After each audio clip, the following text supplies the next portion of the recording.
Mr Westwell, and joining us is Madeline Richardson, the Executive Director for Skills. I don't have an opening statement.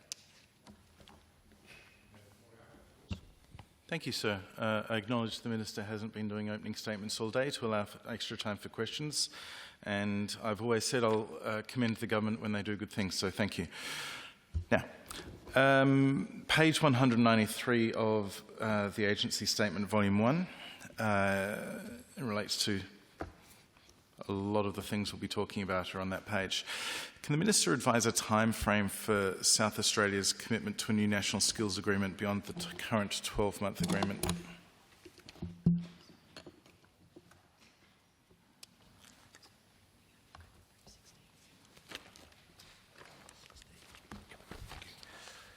Thank you, Member from Morialta. Happy to provide some content for you there. The federal and state and territory governments are working as we speak towards a 5-year national skills agreement, which is envisaged to start in January of next year. The vision and guiding principles for longer-term reform under a new NSA has been agreed by skills ministers and endorsed by the National Cabinet already. All governments are working collaboratively based on the vision and guiding principles that were endorsed. If I could take the opportunity just to talk about the priorities for this government, flexibility in the agreement in terms of South Australia being able to choose its own priorities, which I think is very important, and I would imagine will be supported by the other jurisdictions. A fair funding split between Commonwealth and state. Security of funding beyond a 5-year agreement, which I've already raised with the Federal Minister. Support for TAFE SA, which I've raised with the Federal Minister Brendan O'Connor as well. A focus on improving completions and targeting funding to better meet the labour market needs, and improved access to VET and a concerted effort to lift the status of VET would be my summary of the priorities. Can I ask, in relation to the one the Minister just mentioned on improving completion, how does he propose the agreement will do that?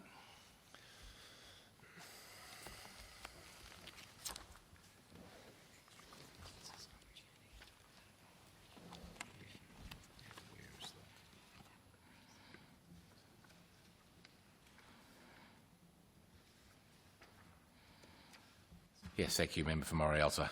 And I've tried to make completions a focus of our work in the first 18 months. I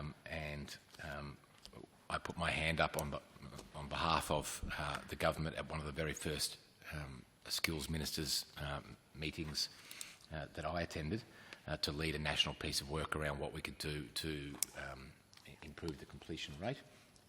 And to that end, a VET completions task force has been established with key skill system stakeholders drawn from training providers, industry, unions and governments across Australia.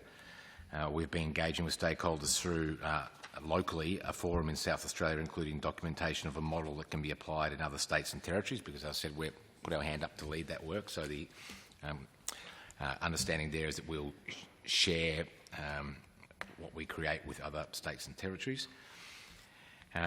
If I could maybe try to be more precise in what we're focusing on, a fair bit, I think, of it, and this has been completely based on feedback from employers and training providers, is on supports around the student, the apprentice or the trainee, in terms of what wellbeing support can be provided. And I think what we run up against here is a long-held practice, and I don't blame anyone for this, where we have looked at wellbeing support in terms of what you can do to make sure someone gets through from commencement to completion as being something that we accept as being part and parcel of the education system at primary school and high school, but not really seen as the job of governments to play a role in our training sector.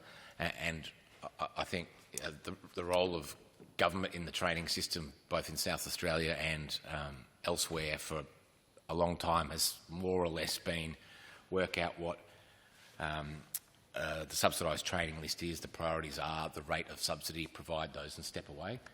I've foreshadowed that I think there is a role for governments, both state and federal, now to play in supporting employers and training providers in being able to provide better wellbeing supports to young people who are struggling to complete. That is the feedback I've had from a number of training providers and employers. The most memorable one was from Anthony Kittle from Redarc, who spoke about the lengths he had gone to try to get an apprentice through from commencement to completion, including dropping around that person's house every single morning and picking them up and making sure they were awake and dropping them home, and that still didn't work. But all the feedback I've had is that those problems are more acute now because there has been a kind of well-established and documented general decline in the well-being of young people, and that is having an effect on their ability to see it all the way through from starting a course or traineeship or apprenticeship through to completion. So I'm hoping that what we come back with at the end of this task force work will be something around a role that governments can play. I think in terms of the negotiation that we did around fee-free courses, and there were 12,500 of those in South Australia, I pushed very hard at the national meetings to make sure that insofar as TAFE was funded to provide some of those, and I think we did about 10,500, they needed to also be funded to make sure they could do the work that I think traditionally they have done well around providing that extra wraparound support, because it's more important now than it even has been in the past. Thank you. There was a lot in that answer, so I have some questions that flow on from the points the Minister made. He talked about the VET Task Force, which, as I understand it, is a task force of the national ministerial body but is being led by South Australia. In the context of that work, the Minister described a local forum as well, and I'm also interested in what role the Skills Commissioner and the Skills Commission plays in this work. My first question, I guess, is who's on the task force and who is involved in the local forum? And happy to have that taken on notice if that suits the Minister. And the interplay, the input we're getting from the Skills Commission in this work. Yes, thank you, Member for Morialta. It's probably an opportunity for me to, while we're sourcing that information, make mention of Renee Hindmarsh, who unfortunately had to resign from the Skills Commissioner role because of family commitments interstate, and it was sad to lose Renee. I thought she was doing a really good job. I did my best to convince her to try to stay, but I ultimately failed. And we have now just appointed Cameron Baker in a merit-based selection process, and he will be the new Skills Commissioner in South Australia. And yes, my anticipation would be that he will play a role in this. I would like the insights of the person who is there to be the independent Skills Commissioner and provide advice outside kind of government into what we should be doing as part of this national piece of work. The task force members are Madeline to my right, Craig Robinson from Victorian Skills Authority, Joseph Mitchell, the Australian Council of Trade Unions, Megan Lilly, Australian Industry Group, Natalie Hazelwood, Australian Chamber of Commerce and Industry, Jenny Dodd, TAFE Directors Australia, Troy Williams from ITECA, Maxine Sharkey from the Australian Education Union, Peter Dawkins from JSA, Jobs and Skills Australia, Belinda Campbell, Department of Employment and Workplace Relations,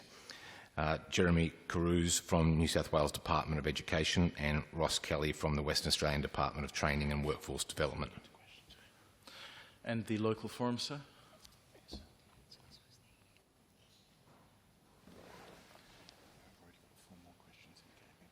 So the first local forum that we've held was, how long, 6 weeks ago? Might have been 6 weeks ago. We held it at the Wine Centre. It was a large gathering of invited guests from across the breadth of training providers, employers, people from different parts of government. There were students there as well.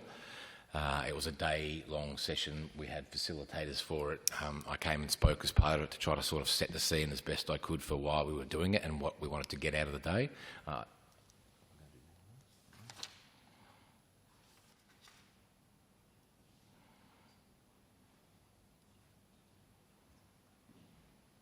And we provided the model of what came from there, and I think it was all, from memory, recorded by a group that we had there, and we provided it to other jurisdictions so that they could hopefully do the same thing and then feed the input that was gathered from that forum into the sort of overarching national process around what changes we think we need to make in this capacity. Can the Minister advise how many extra apprentices and trainees the work and the broader skills agreement is expected to deliver?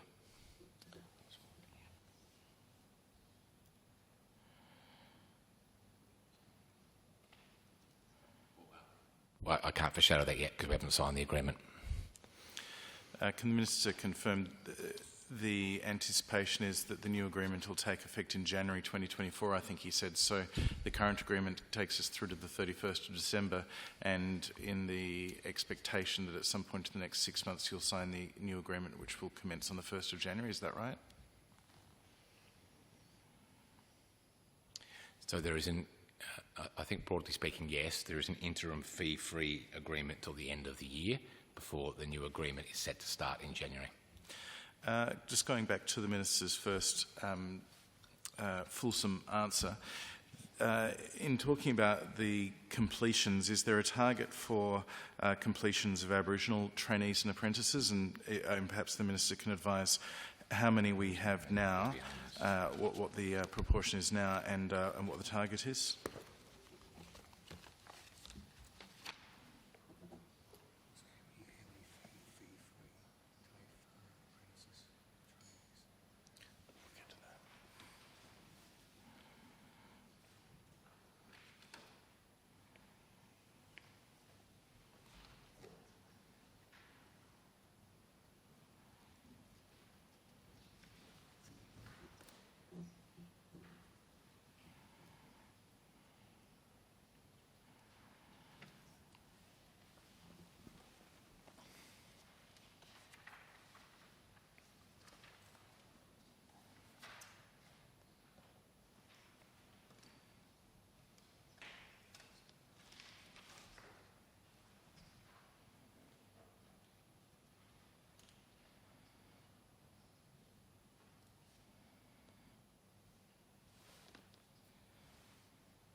Member for Morialta, I don't have specific targets to give you.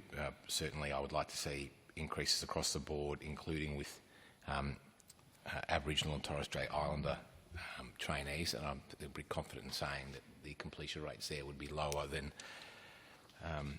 the non-ATSI completion rates. As we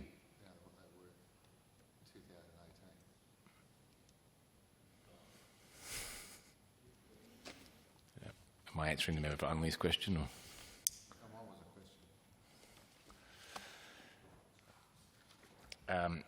My ambition, of course, is to increase across the board in all levels, including Aboriginal and Torres Strait Islander trainees. As we do further work, we may come to a point where we set specific targets, but that also may not be the case. It depends how effectively we're going.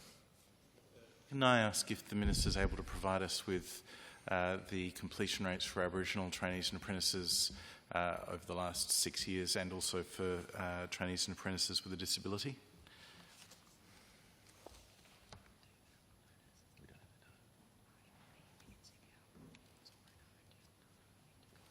Happy to take that on notice. We can get that from the NCEVA reports.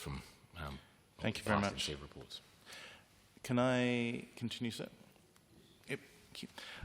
Still on page 193, in relation to the same line, has the Minister had training providers express concerns to him in relation to uncertainty around their funding as a result of the agreement not yet having been concluded, and is his level of confidence in the timeframe he outlined earlier give him the courage to provide them a guarantee it'll be signed by the beginning of next year? Listen, I'm really confident, Member for Morialta, that it will be. I'm not going to offer a guarantee, but I don't see any reason why it won't. In relation to the first part of your question, I've certainly had it reinforced with me by providers the need to have it online and signed as soon as possible to provide that continuity of funding. That was the reason that we struck a one-year agreement with the new federal government as soon as we could, and that's the reason that it was only a one-year agreement and not a longer one, because we needed to have that offering as fast as we could, including the fee-free places. We could have taken our time to announce, in the first instance, a 5-year agreement, but that would have taken longer than what it did take us, because I think, from memory, we announced the 1-year agreement in November or December with Minister O'Connor, which meant we could hit the ground running and get those fee-free courses and other things out the door. So I'm as confident as I possibly can be that it will be in place by January. Minister O'Connor is, I have to say, very good to work with, and keen to get an agreement as fast as we can, as are other skills ministers as well. I remember all the nice things I used to say about federal ministers with whom I was in negotiations. The member for Playford has indicated he wishes to ask a question. Thank you, Chair. I was about to say Flory. My question I relates know that. My question relates to Budget Paper 5, page 69.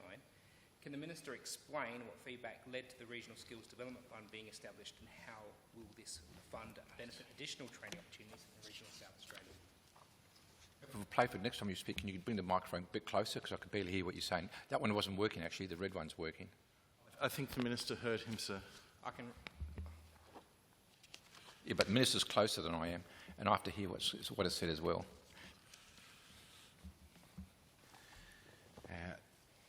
Thank you, Member for Playford, for that. Yes, so the most recent budget has funding in it for a regional skills development fund, and I reckon the piece of free advice I get as Minister more often than anything else in the skills and training portfolios, particularly as I do regional trips, is the need to try to bolster the ability of training providers like TAFE to be able to operate in thin markets, is the vernacular that we use, where, and I think this is particularly pertinent for South Australia, because we are a relatively small population in a very large geographic area, which means we have thin markets everywhere. And I think that has prevented us from being able to offer training in smaller regional parts of South Australia, because we were unable to reach the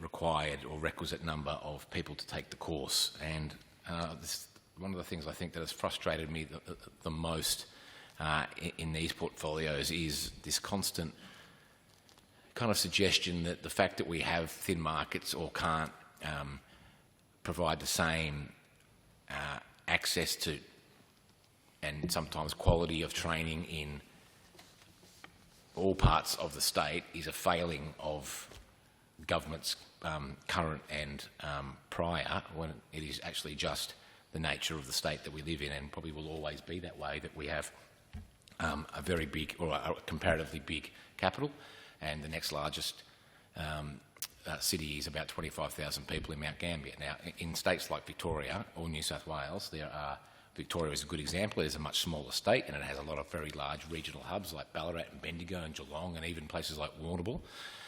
And they can offer training from those places, and the smaller areas that are scattered around it, and there are many in those states too, can relatively easily travel to that location and access training. That's not the case in South Australia, and it's not because any government has failed the people of South Australia. It is the nature of our state. And so the Regional Skills Development Fund will enable us to, in the case of TAFE, and I'm happy to talk about this in the TAFE session as well, be able to offer training where the course numbers might be smaller, which is important, because I think the long-term viability, a lot of the places that I'm talking about here, hinge on the ability of people to access training there for particularly small businesses. If they can't find people to come and work for them, they might close up shop, and when that happens, slowly but surely the town disappears. And there's lots of examples across Australia, but particularly South Australia, where that has happened. And one of the things that we need to put in place to try to prevent against it is opportunity for training, and the Regional Skills Development Fund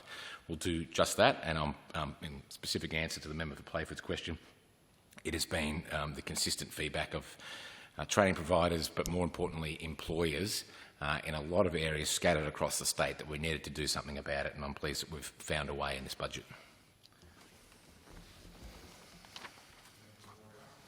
Thank you, sir. I'll go to the a slightly different topic, perhaps, and talk about the interplay between skills and the technical colleges, if we can.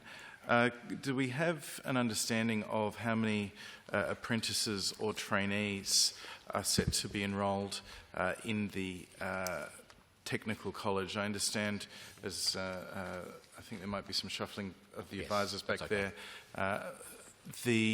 Earlier today we discussed the enrolments for Findon next year. We're expecting Year 10s and Year 11s, about 60 of each, to be enrolled at Findon. So firstly, perhaps, are any of them anticipated to undertake school-based apprenticeships or other apprenticeship-type pathways next year? And does the government have any targets for how many apprentices or trainees Findon and the other technical colleges will provide?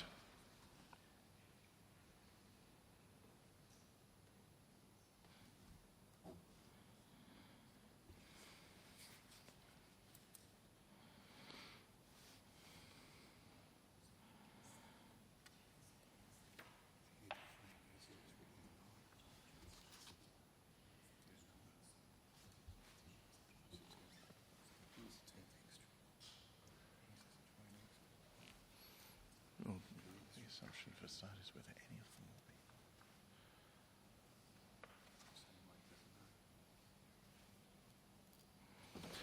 All Year 10 and Year 11 students are unlikely to be.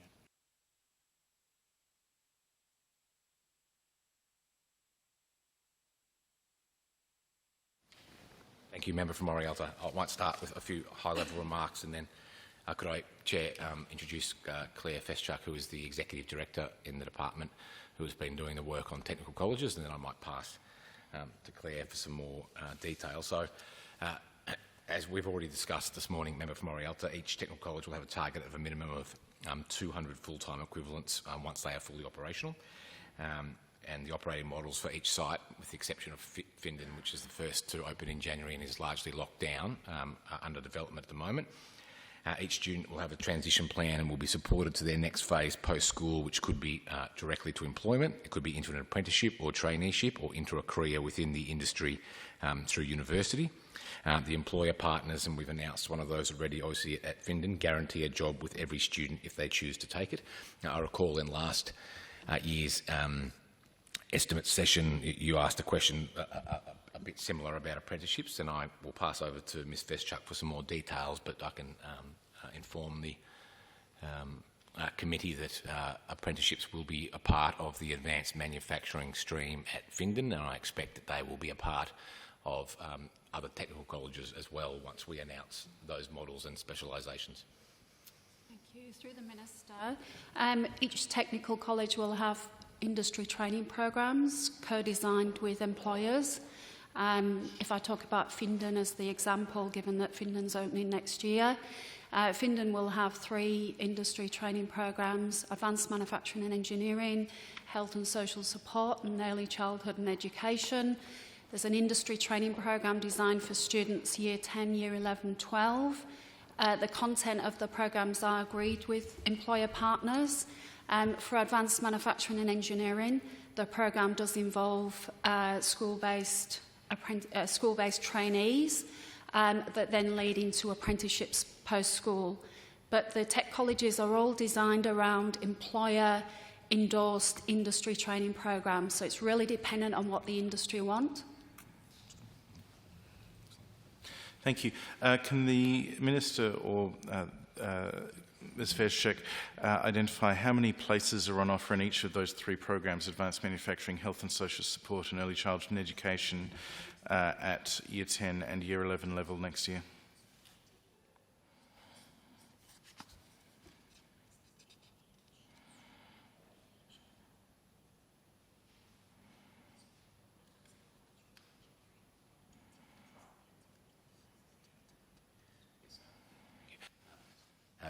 Approximately 20 in each stream in each year level. Ms Feshchik identified that there would be the opportunity for traineeships prior to the end of their schooling that would then become potentially apprenticeships in advanced manufacturing. Is the model designed that all 20 of the students in that advanced manufacturing and engineering stream will become school-based trainees with the industry partner identified? And at what point will that be? Will there be any next year while they're in Year 11, or is that something that is awaiting us in 2025?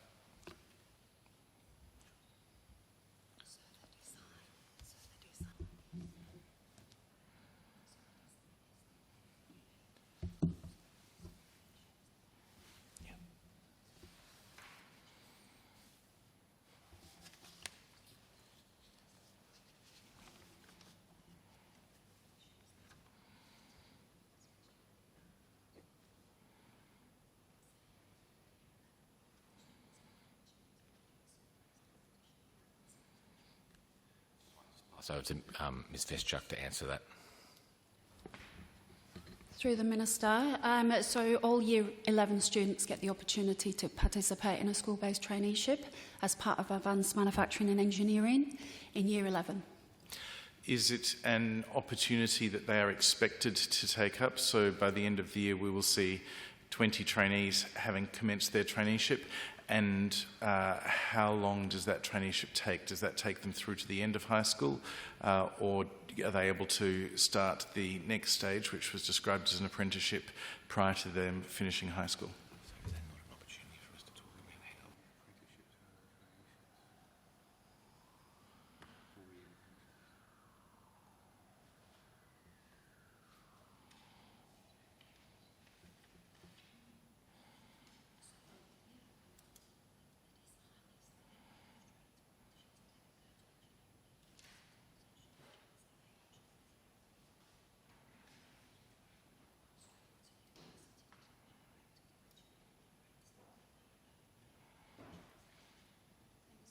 Through the Minister.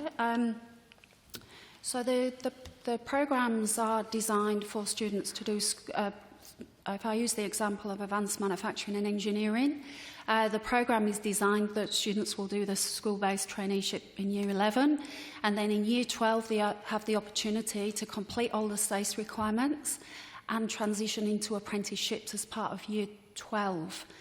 It's really important for us in the design that all students complete their SACE before they move and transition into work.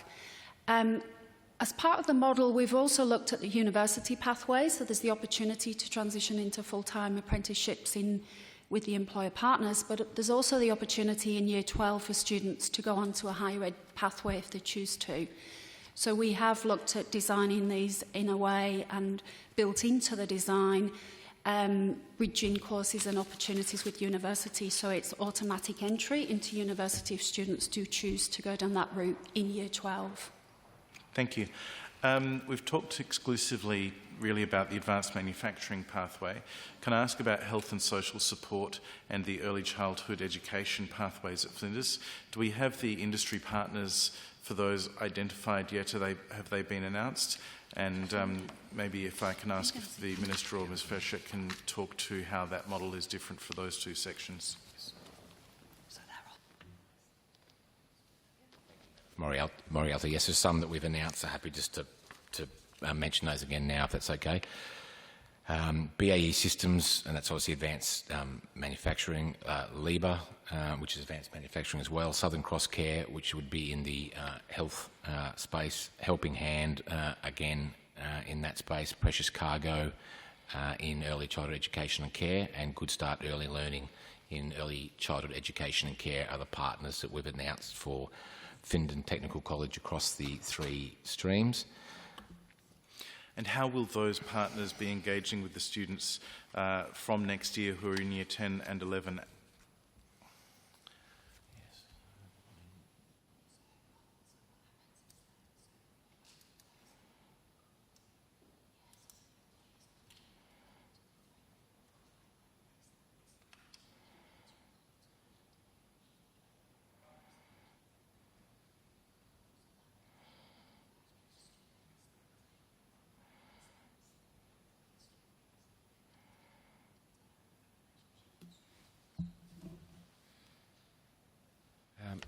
So those industry partners that I just listed will play a role in delivery.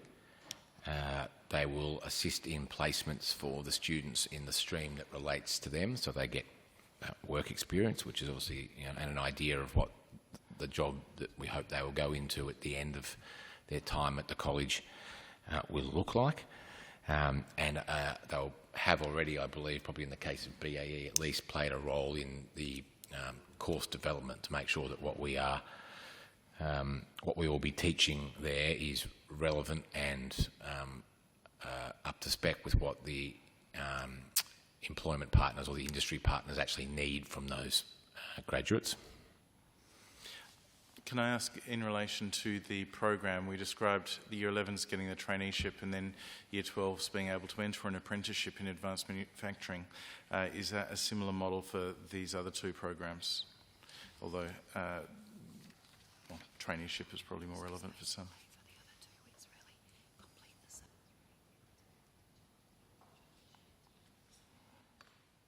Yeah, so with the other two, member for Morialta, it's really complete the Cert 3, the relevant Cert 3 in those two other streams, and then ideally out into employment after the 3 years at the technical college is complete. So it's a direct training model without the paid pathway for the health and social support and early childhood until after they've completed Year 12, is that correct? That's correct. So who's going to be delivering the training in each of the different areas? Is it TAFE, non-government RTOs, industry-led RTOs, teachers?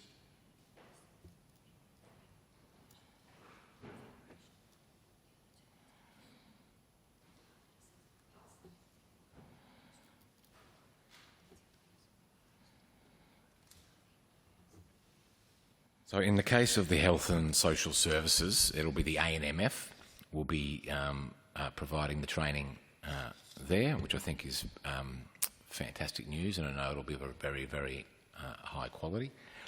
In the other two streams, it is at Findon, it is TAFE, and all three, they have been selected based on the recommendations of the training partners, or at the industry partners rather. That is the recommendations they made. I anticipate the mix will most likely be, in terms of who is providing the training, will most likely be different at all 5 of the technical colleges. And as I've foreshadowed from the start, that we hope there are opportunities for example, some of our industry training providers, the IPPA members, to be partners with us in providing that training at some site as well, or some sites as well.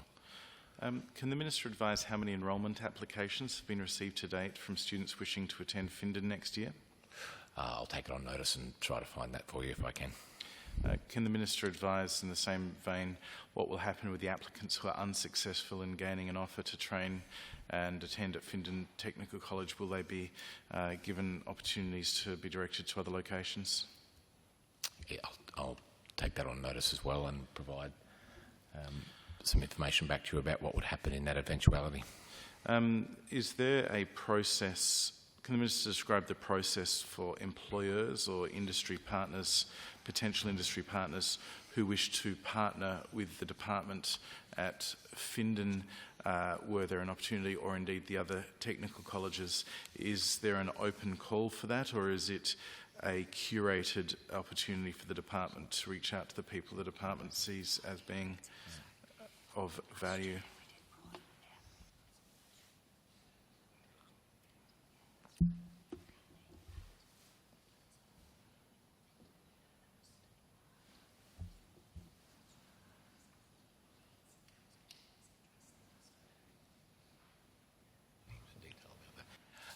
Thank you, Member from Morialta. That's a good question. Certainly not curated. We've been very keen to encourage as many potential industry partners to put up a hand to partner with us as possible. I know I've been involved in more meetings than I can remember right now, where I have made sure I've made it clear to all the representatives there that they should reach out to the Executive Director here if they have an interest in partnering with us. But there was a very large piece of industry engagement that was done during 2022, and take the opportunity to thank the Assistant Minister and Member for King, Rhiannon Pearce, who worked with the Executive Director Claire Feschuk and her team on doing that. Over 500 industry representatives were part of that industry engagement during that period, and a number of the potential partnerships that have now eventuated at Findon were born out of that process, and I expect that further partnerships, which will be announced in due course, will have come from that process as well. But no, it's not a curated approach. It is more of a, I think you characterised it as an open call, and we are keen to try to involve as many as we can, and at every opportunity I use the opportunity to encourage people to do so. But I think Claire might have a bit more detail around how that engagement, industry engagement process worked. Yeah, so as the Minister mentioned, last year we did broad industry engagement across the state. As a result of that, we had a number of leads, and we followed up on those leads. There's absolutely no doubt that industry and employers are really very, very supportive of the technical colleges. And in the department, we have an industry engagement team, and the industry engagement team, the role of that team is to follow up those leads and that interest. So whilst we've secured the partners for Findon, we are working on securing partners for the other technical colleges at the moment. Can I ask a slightly more general question in this area? Are we able to identify how many school-based apprentices and school-based trainees there are currently this year within the public school system? And given that it's possible that if a number were provided for this year, there may yet be more coming later this year, for perhaps a more fair comparison, can I also have how many there were last year and the year before, and let's say the last 5 years?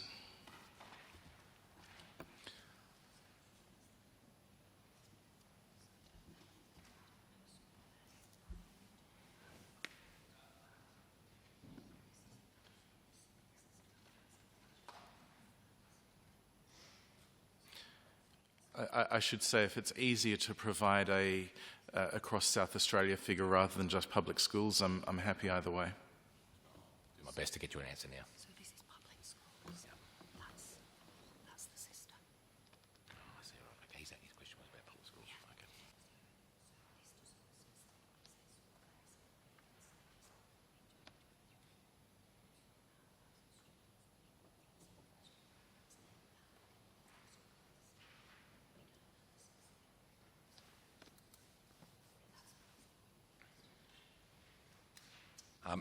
I do have some information for you, Member for Morialta.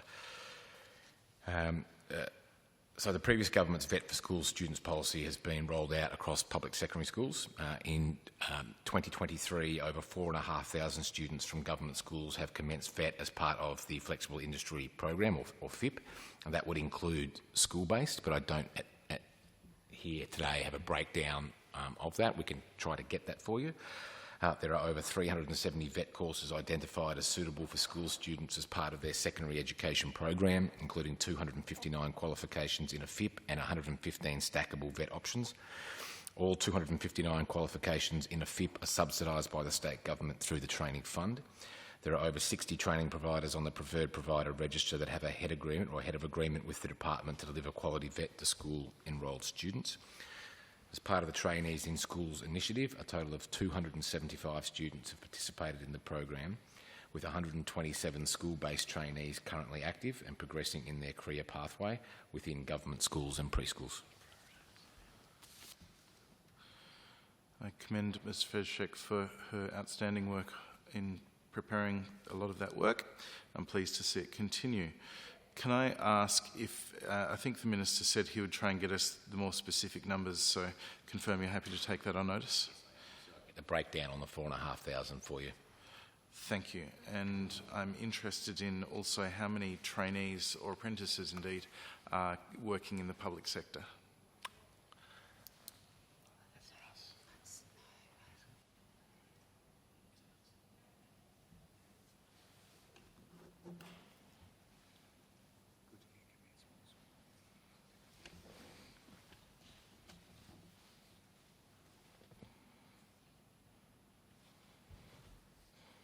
I shall try. I'm not sure if that comes under my purview or someone else's, but I shall try. Can I, maybe if you can try and at least get the school-based apprentices and trainees, and obviously I'm interested in the number that have commenced and the number that are underway. Okay. Thank you. Back to Findon, if I may. Has ASQA approved the training delivery model for the new technical colleges? Is it required to? It's not required to. Is that because the training is being provided by ANMF and TAFE and they are considered the trainers rather than the technical college? That's correct. And in terms of the facilities and equipment and machinery that will be used at the new technical colleges, I'm conscious of the background the Minister provided before about his old school becoming obsolete in terms of its equipment. How is the government avoiding that? What sort of equipment and facilities are being created to particularly serve these ends, and what would make these different from what has traditionally been called a school? Yes.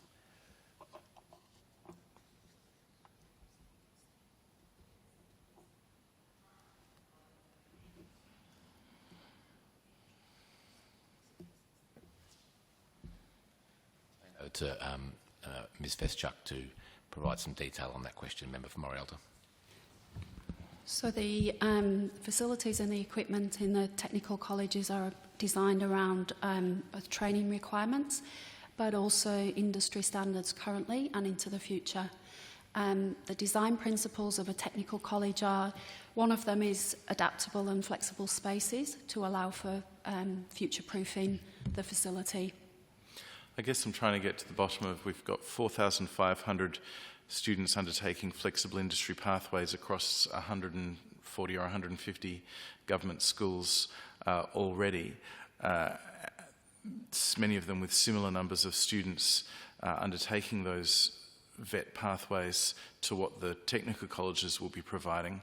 Apart from the intense engagement of the government with the to get these industry partners in place, and apart from the fact that they're new builds, what is it that makes these 5 technical colleges different to all of the other public schools that have flexible industry pathways, school-based apprentices, industry partners promising jobs, and apprenticeships and traineeships commencing while students are at school? Member for Morialta, there's a few things I might say to that.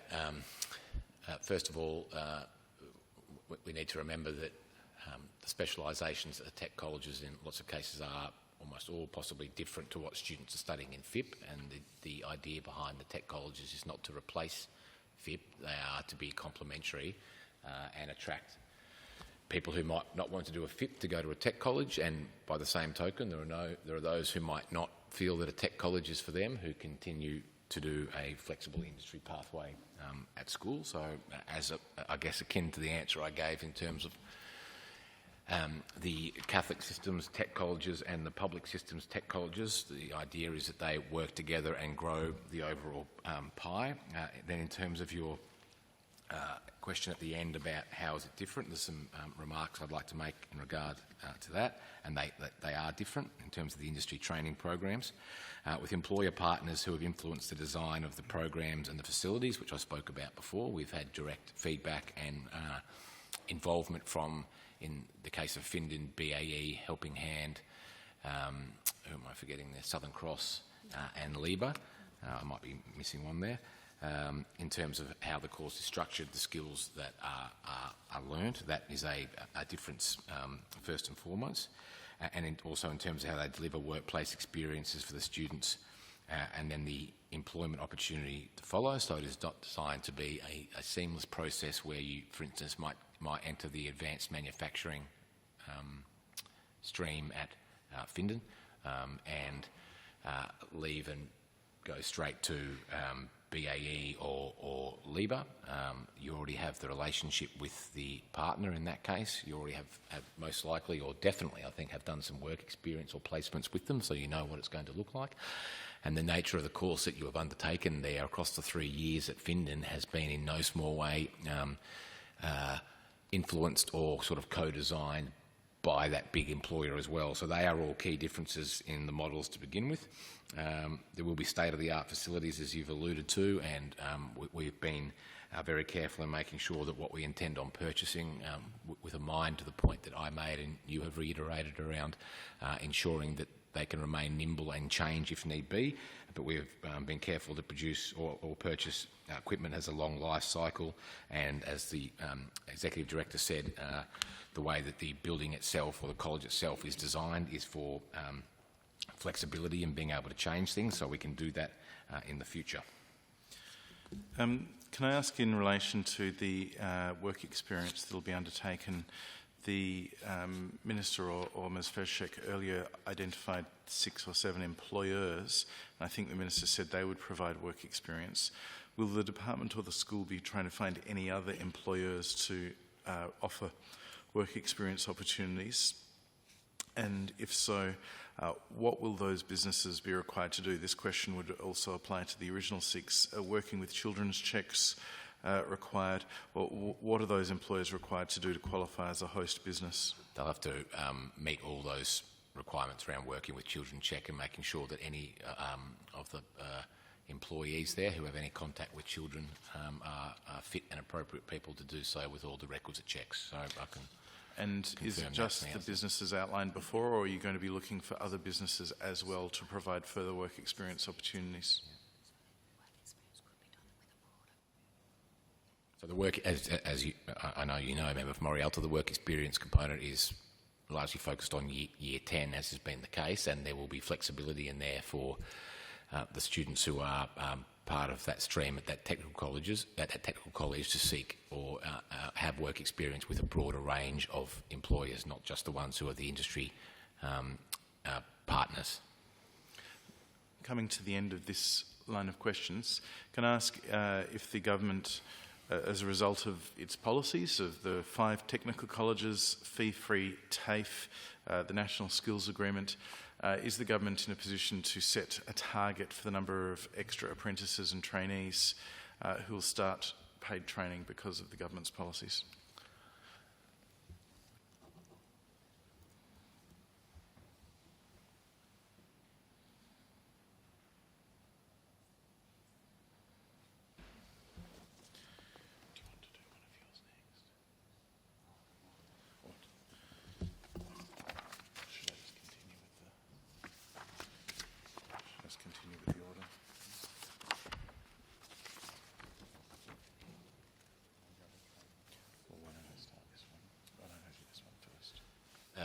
Thank you, Member for Morialta. I can say my target is as many as we possibly can, but I'm happy to pass to Executive Director Madeline Richardson for perhaps a bit more detail.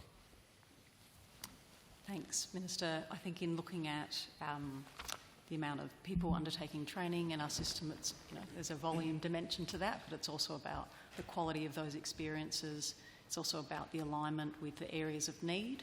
And it's about employer satisfaction as well. So I think in thinking about volumes of training, we also need to consider those dimensions. We also know that through various agreements that we're a party to, both past and those that we anticipate, particularly the National Skills Agreement, there'll be implementation plans and no doubt sort of key performance indicators that will rest under that agreement that will also give us a guide in terms of what the targets or goals are into the future. Thank you. Sorry? Yes. On top, yes. The Member for Elder, you'd like to ask a question? I notice you're waving at me there. Thank you very much.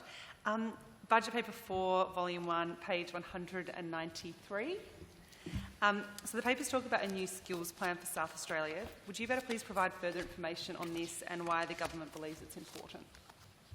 Thank you, Thank you, Member for Elder. And yes, of course it is incredibly important, but I think more so now than it has been ever before because of the skills crisis that we face nationally, which we're certainly not immune from in South Australia. In fact, having been involved in government in different ways for quite a long time now, and having been to many country cabinets in different capacities, I don't really ever recall in the community forums that we've had in the past, skills being one of the issues where a number of questions is asked about. And that's probably not an unfortunate thing, but that has certainly changed in the community forums, that country cabinets that we have had in the last 18 months. It is regularly raised by members of the southeast, Upper Spencer Gulf, Kangaroo Island, a number of places we've been, which I think highlights how front of mind it is for people at the moment, particularly employers in regional parts of South Australia. So for that reason, it's critical that we get it right, and our plan needs to be the thing that informs us about that, and the plan itself will provide the framework, I guess, for where the more than $200 million of investment in skills is actually going to go. It has to be focused, as I said in a previous answer, on labour market needs, and the work we do in outreach from the skills part of the department. The Skills Commissioner has to play an important role in this as well, but also my role as Minister and the role of the Cabinet is to make sure that we are actually out and accessible to employers right across the state to hear what those labour market needs are. And a good example of the importance of that, Member for Elder, is the, if I can describe it as a bucket of money set aside in the budget for, it might have been last year's budget for skills shortages. I think it was about $8.8 million, and what we intend on using that for, which from memory is commercial cookery, bricklaying, concreting and saw doctoring, were all things that were reiterated to me and other members of the Cabinet and then Shadow Cabinet over a long period of time. They were raised with us continually about the need for us to do something. So the Treasurer and I worked on having some money available there so that some pathways could be created so that we could provide the very specialised employees that are needed by those really important industries, including the forestry industry in the southeast, for instance, which is a good example, I think, of a specialised industry for South Australia in a localised kind of area. To inform the plan, engagement was undertaken to hear what is most important to South Australians, and I released the government's immediate responses to the skills plan in March. This was backed by a $13.7 million investment, which included 3 new grant programs to support solutions to skills shortages, pilot new skills centres in our regions and provide greater learner support services as well.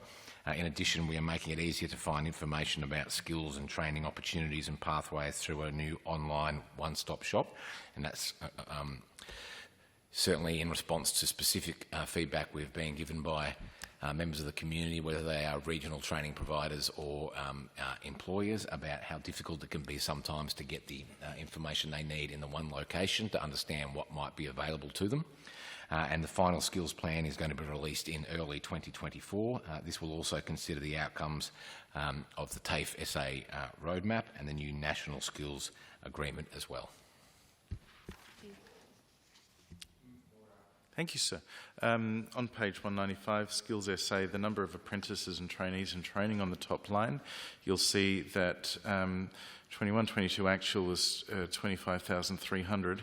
22-23 estimated result was 28,000. You may or may not have an actual now, in which case, if you've got one, then I'd love to hear it. The 2023-24 target is a drop of 3,000 from last financial year. Can the Minister advise why the government is forecasting a drop of apprentices and trainees in training?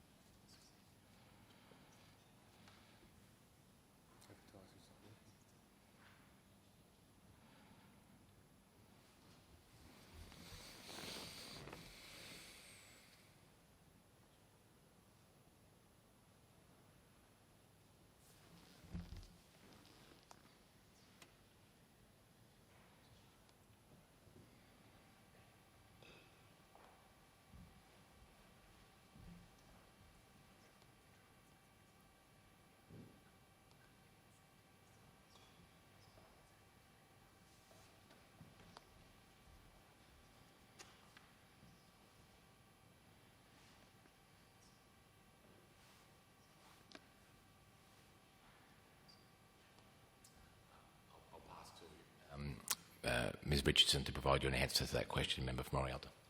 Thank you, Minister.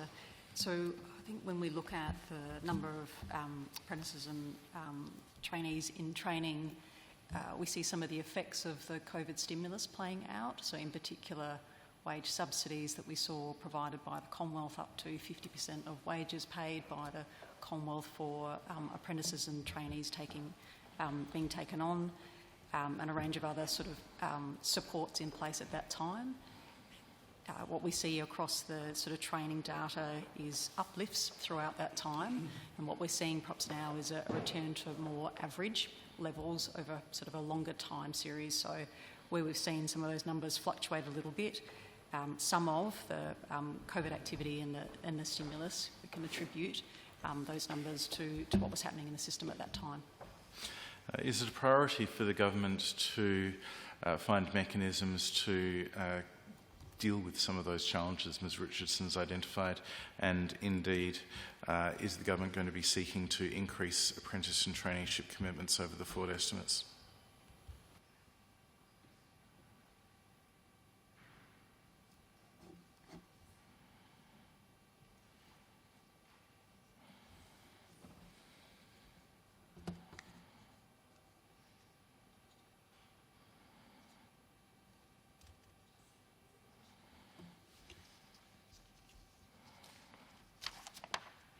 Member from Murray, could I trouble you for the question again on that one? Sorry. Is that okay? I wasn't reading it. No. Is the Ms Richardson, while the Minister was seeking advice and counsel, as is his right to do, Ms Richardson was identifying some of the challenges that have confronted the government over the last year. And I was asking, is it a priority for the government to confront those challenges, come up with new ways forward, and indeed will the government be seeking to increase the number of apprenticeships and traineeships over the next year and the years ahead? Well, absolutely we'll be seeking to increase the numbers of apprenticeships and traineeships. I can categorically say yes.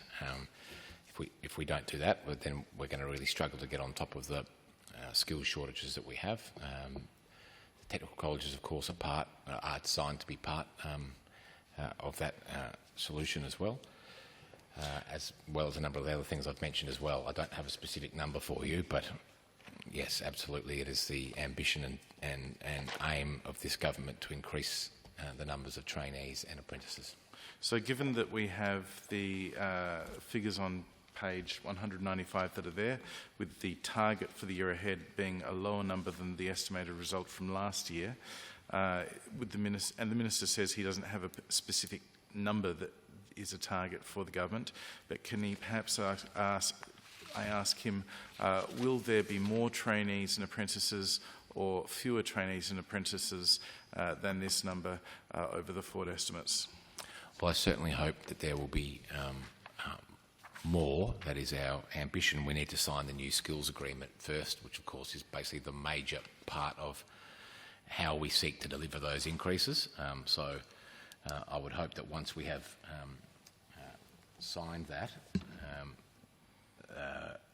that there will be perhaps a bit more clarity from me in terms of exactly how we will seek to do it. But obviously the skills agreement is the biggest thing that in this area that the state government signs up to. And I'm confident that what we will agree to ultimately with the Federal Minister and other states and territories will be something which absolutely must facilitate an increase in those numbers and will be judged accordingly. And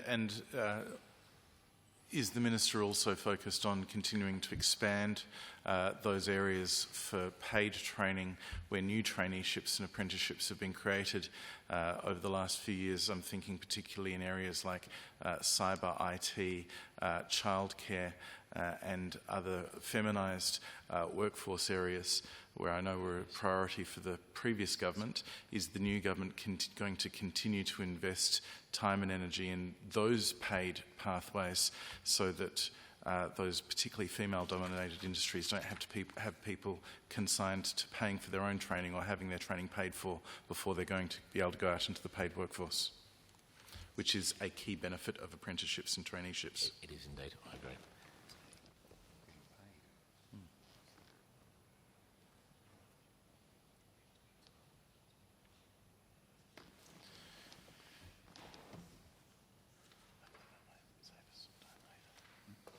Thank you, Member for Morialta, and you make an excellent point. You're right.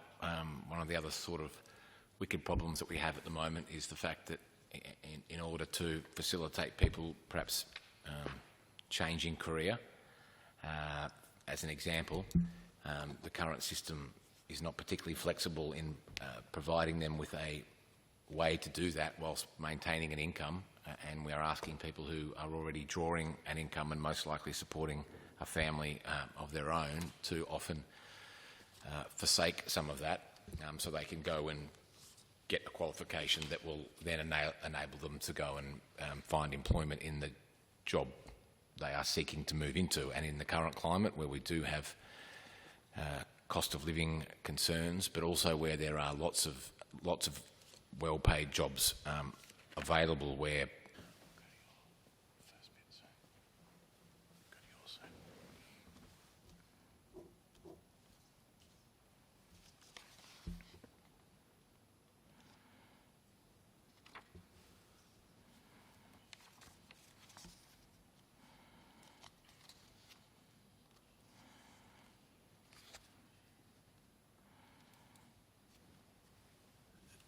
Thank you, Member for Morialta.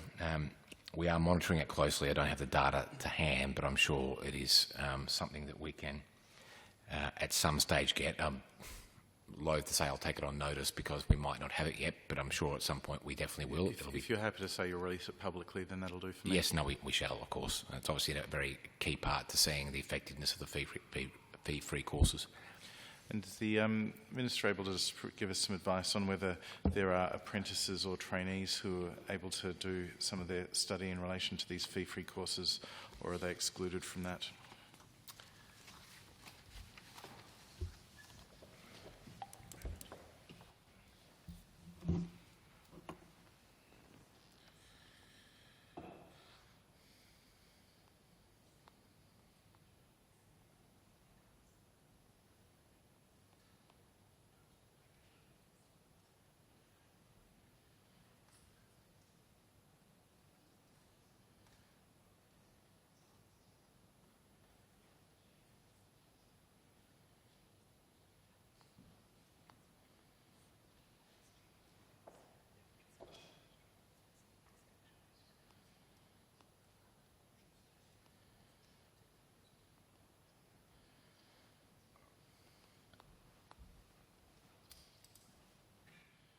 Member for Morialta, I'll pass to Ms Richardson to provide some detail on that one, if I may. Thank you, Minister. Apprenticeships and traineeships under the fee-free initiative are sort of not the primary focus, right, because of employers often paying for the apprenticeship or traineeship, so because it's very much focused on alleviating that fee and those costs for students, not sort of excluded, but it's not the primary focus. Thank you. Same line, just on before I move on to my line of questions here. What the line is? So it's budget paper 4, volume 1, page 194. Second to last paragraph. Is there still subsidies available to employers for courses that are completed by apprentices and trainees from the government?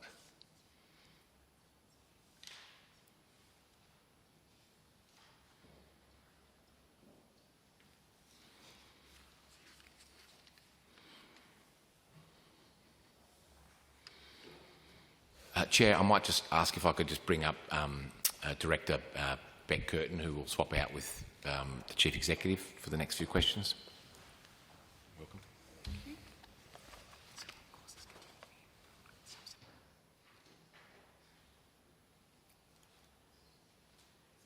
Apprenticeships and traineeships continue to be a focus for the subsidised training list, and they are unrestricted in a lot of areas, because where there is a guarantee of a job and a training place that aligns to that job, the government will subsidise that training. So, Minister, has there been any change in the subsidy rates for employers under the free TAFE program? Do you mean it's not just fee-free?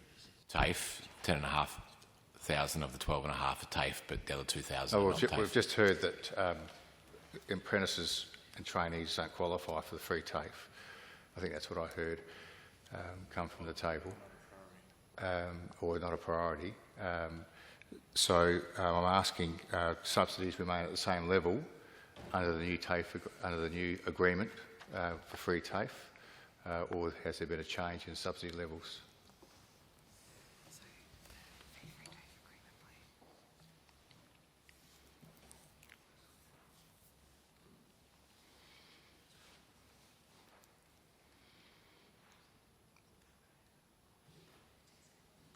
Ms Curtin will provide an answer. So under the fee-free arrangement, there's the existing subsidy rate that has always been in place and that continues. There is an additional payment to cover the lost student fee. Where there is an apprentice or a trainee that is undertaking a fee-free place, that increased subsidy would be paid to the training provider in lieu of the fee, which in the case of an apprenticeship or a traineeship may be paid by the student or the employer. So it doesn't go directly to the employer, but it is additional subsidy to offset the cost for the training. Yeah. Minister, my question was, has there been any change in the size of the subsidy? Is the subsidy the same under the free TAFE for subsidised courses under the free TAFE program, or has there been a change in the subsidy? Is it higher, is it lower, or is it the same as what it was before the new agreement? So sorry if I may, the subsidy rate for the training is the same, but there is an additional subsidy that's paid on top of the existing rate to cover the loss of student fee revenue. Okay, thank you. Can the Minister advise what the non-government training provider sector expenditure was for 2022-23 and how does this compare with the previous financial year, 21-22?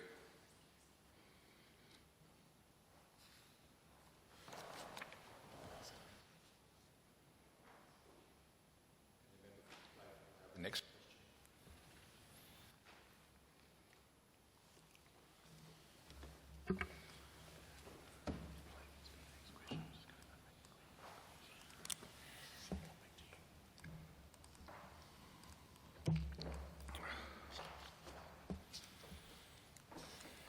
Question. That question on notice. Sorry, Member Frungley. All right, thank you, Minister. Member for Playford. Thank you, sir. My question relates to Budget Paper 5, page 28. Can the Minister update the committee on how the Malanauskas Government is supporting group training providers and registered training providers, in particular not-for-profit and industry-based training providers?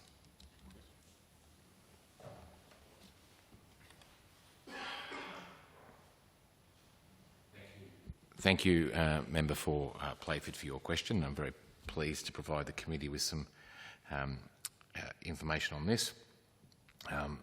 There were two initiatives here provided most recently to assist both not-for-profit and industry group training organisations. Firstly, $9 million over 3 years to establish a capital and equipment fund through a competitive grant process. I'm particularly proud of this one because I know that specifically the ITBAR training providers have been asking for this for many, many years and unfortunately were unsuccessful. It was raised with me, I think, for the first time by Simon Last from the Construction Industry Training Centre when I was there with the Premier, or then Opposition Leader, and Deputy Opposition Leader announcing Technical College's election commitment, and Simon took me aside and spoke about a fund which used to exist in years gone past, which sadly ended, which those training providers were able to access when they needed to make a large capital upgrade. And when you consider that these are not-for-profit training providers who invest what they make back into the provision of their training, and if we take the CITC as a good example, with the courses that they run, they have some pretty expensive equipment. The one that Mr. Last pointed out to me on that occasion was a large crane that they've got at the back of their facility. And of course, courses around things like dogging and things like that are really important because it comes down to the safety of the worker and the safety of the work site. And if the equipment that's being used to provide that training is not as modern and fit for purpose as, or as, I guess, similar to what will be used on the actual work site as can be, then we run the risk of the training not being appropriate and the safety of the worker being compromised. So that is one example, but I know that every other one of those not-for-profit training providers, whether it's PEER or the MTA or ATEC, would provide their own example of how they have found it hard at times to be able to find the money needed to upgrade the equipment for their training. And I'm really pleased that this $9 million fund over 3 years to establish a capital and equipment fund through that competitive grant process will be there so that we can make good on the commitment that the Premier and I both made before the election to all those providers and more that I just listed before. That I have said that I think governments of both persuasions in the past, I think, have taken them for granted and the work that they do. Certainly that has been the position of people like Paul Unikov. I want to thank him for all his years of work on the MTA, that there are lots of areas of training provision which are provided in South Australia by organisations like the MTA, for example, and Paint and Panel is one that springs to mind, which are obviously necessities and we have to have them. But if it weren't for the work of, for instance, the Motor Trade Association, we wouldn't actually have anyone in South Australia potentially offering training for the people who will go and work in those body shops, and we would be lost. And I think it's not right that we have taken them for granted when it's come to providing support from the state government for the work that they do. And that's why we have committed that $9 million over 3 years so they can make an application to the department for, it might be a new piece of equipment, for instance, and then a assessment is made by the department, which may ultimately flow to me as Minister for us to sign off on. The other part of your question, Member for Playford, that I'd like to address is in regards to the boost, I think. This has been raised with me as well on many occasions. You know, I think, if I recall correctly,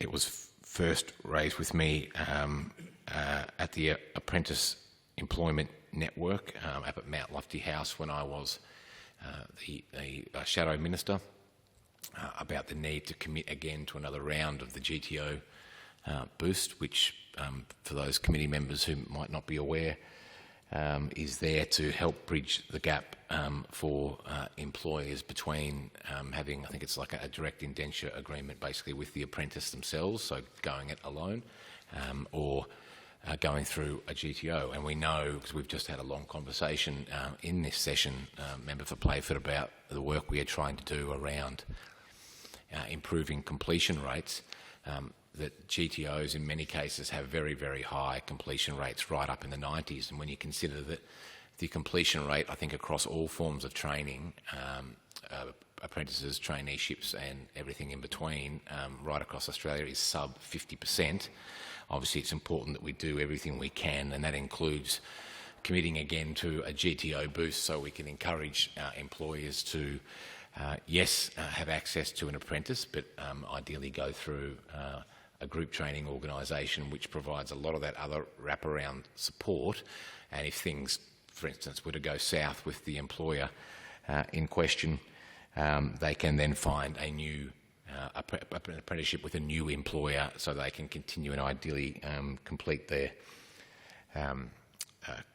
apprenticeship and then get out into full paid or full-time and fully paid work. So I'm pleased that those two initiatives were supported in this most recent budget, and look forward to hearing some feedback from some of those industry training providers and GTOs about what it means to them in terms of being able to provide high-quality training and attract more people to be apprentices. Thank you, Chair. Yes, I'm very happy to see the boost that I introduced continued, Minister. Well done. How many non-government training providers are currently delivering government-funded courses in South Australia, and how does that compare with the numbers in 2021-22? I'm just want to bathe in your... I acknowledge your thanks. I appreciate it. No, I appreciate it. We'll get an answer to that question.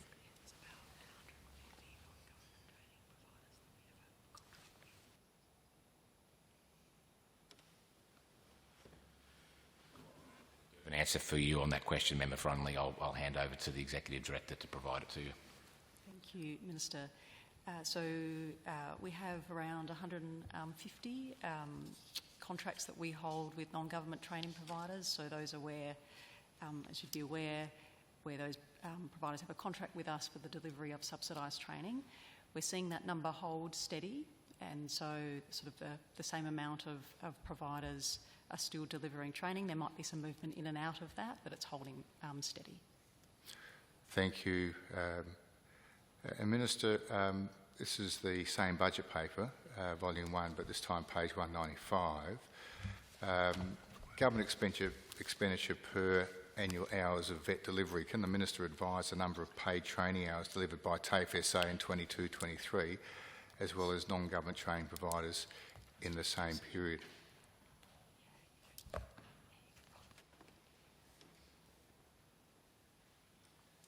Member Frunley, perhaps I could take that question in the TAFE session where I have the TAFE Chief Executive there. Part of the question too. I'm happy to try to answer the non-government training providers part now, but I don't think I can answer the TAFE bit right now, but the other one we can have a crack at now. Perhaps the other questions I've got along this line could be reserved for that as well. John? In relation to the second part of your question, Member, for only about non-government training providers, I'll take that on notice and come back to you with an answer. But if you like, I'm happy to have a crack when I've got Mr. Coltman next to me for the TAFE session. Thank you. Thank you. Can I ask, I'll actually go to budget paper 3, page 5.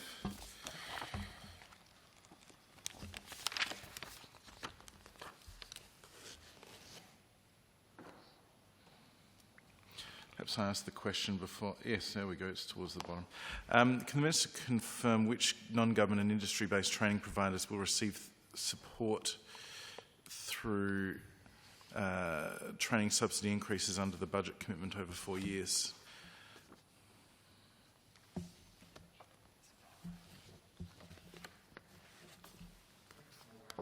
Dot point was that? Yeah, it was budget paper 3, but I think there's also a reference in budget paper 5, so I'm rapidly going to that to find the page number. I'm on budget paper 3, page 5, and I can't quite find the reference. I'm sure it's there, but just in case... Oh, I have no doubt. I just want to see it myself. Sorry? I have no doubt. I would like to see it myself as well. I'm also looking at the various measures on page 28 of budget paper 5.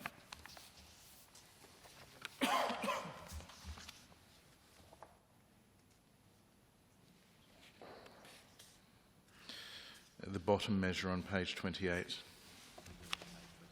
of budget paper 5.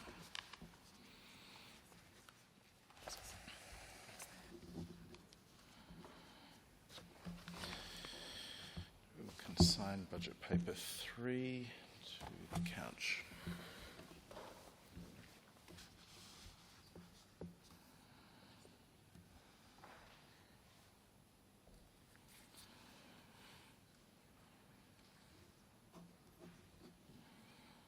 Working through the details with the sector now, and we can come back to you with more details as soon as we have that.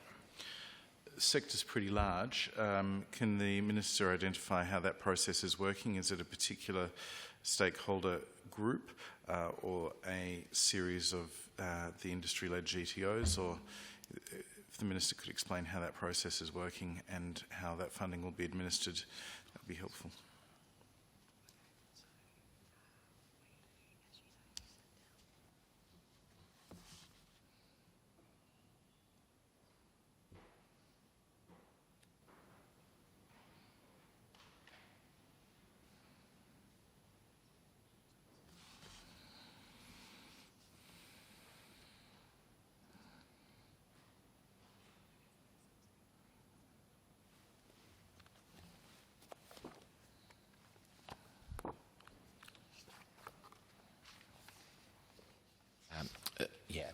I'll give a little bit of broad brushstrokes answer as best I can to your question and pass to Ms Richardson, but understand the groups that we are consulting, working with include ITECA, the AEN and ITPA, but I'll pass over to Ms Richardson for a bit more detail. Thank you, Minister. So for each of those new initiatives, as you'd anticipate, we'd be developing guidelines that would outline, the type of criteria, the key objectives and eligibility. And in doing so, we'll, as we normally would as part of any new significant initiatives, undertake consultation. We meet regularly with those peak bodies, so we can use that forum that I host really regularly. We've sat down recently with GTOs to talk about the new initiatives. We'll continue to do so. So we'll make sure those new initiatives and the advice that the Minister receives is reflective of those consultation processes, and the guidelines transparently set out all of the key elements to invite appropriate applications and engagement with the sector that supports the objectives as they're set out in the budget. How many non-government training provider subsidy reviews are currently being undertaken?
So, as probably both the members from Morialta and Unley know, providers can request a review at any time.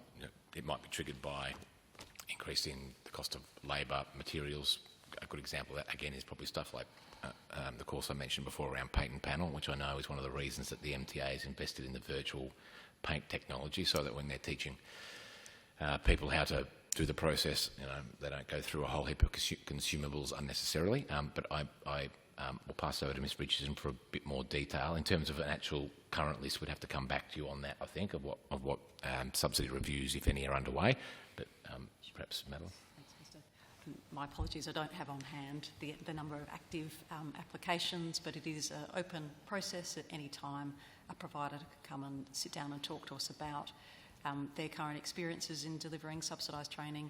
As the Minister highlighted, often the issues we hear are around cost of materials, change delivery modes, student volumes, class sizes. It might be about where it's being delivered as well. So all of those variables play out in the discussions we have with training providers about the level of subsidy that they're receiving for their delivery.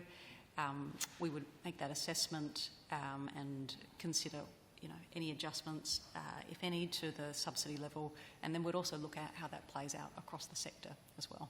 Thank you. How many, I appreciate you taking that on notice, in addition to the ones that are currently underway, how many have been completed since the election, and in particular, how many have seen changes in subsidy out of that set? Yeah, thank you, Member for Morialta. Again, I think we'll probably take that on notice and come back to you with that information. Thank you. Can I ask, in relation to the AMFA, the Maritime Fisheries Academy, has the funding support that I think the AMFA was promised before the election to relocate to a new and more suitable location been provided? And is there a peppercorn lease arrangement in place? That's a TAFE one. Is it okay if we were to do that one in the next session? Happy to, sir.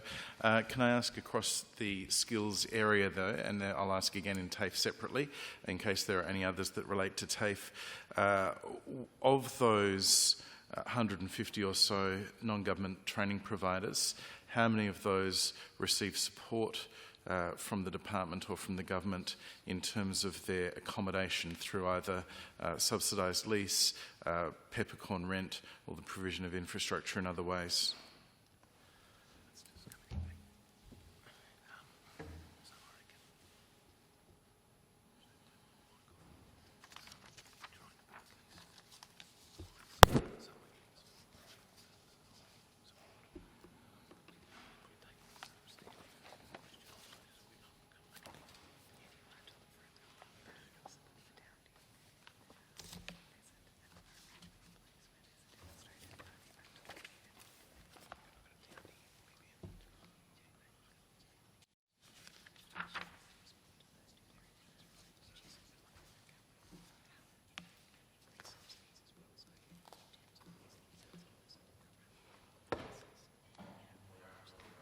So just the next question should be a short one, and Yes. not with 10 parts. We shall take that one on notice. Thank you. Page 193, objectives. Can the Minister advise what the government is doing to support training being delivered for the government's hydrogen commitment to be realised?